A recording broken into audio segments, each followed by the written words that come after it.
छोड़तौ नहीं धरतौ तोरा कोरावा में गे। अब की छोड़तौ नहीं धरतौ तोरा कोरावा में गे। अब की छोड़तौ नहीं धरतौ।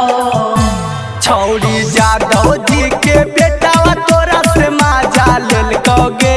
छौड़ी जादव जी के बेटावा तोरा से माजा लेलकोगे। त छौड़ी दूध दही खिया के बड़ी साजा दिलकोगे। छौड़ी दूध दही खिया के बड़ी साजा दिलकोगे। छौड़ी दूध दही खिला के।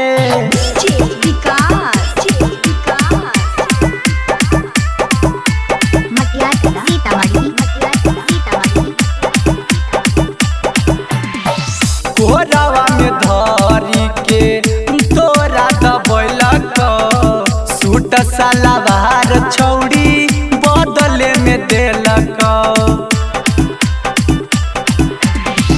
कोरावा में धरी के तोरा दबैलक सूट सलवार छौड़ी बदले में देलक। खाए खातिर तोरा घिया ताजा ताजा दिलकोगे।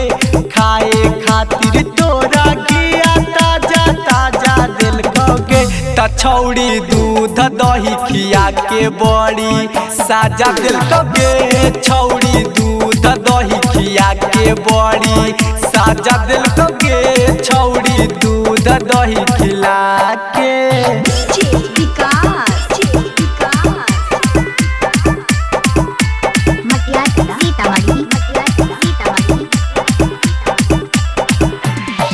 जब तक ताजा रहतो माजा खूब लेतो।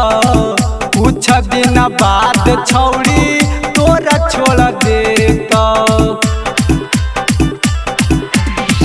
जब तक ताजा रहतो माजा खूब लेतो। कुछ दिन बाद छौड़ी तोरा छोड़ दे। राइटर राहुल तोरा भर पाजा लेतोगे।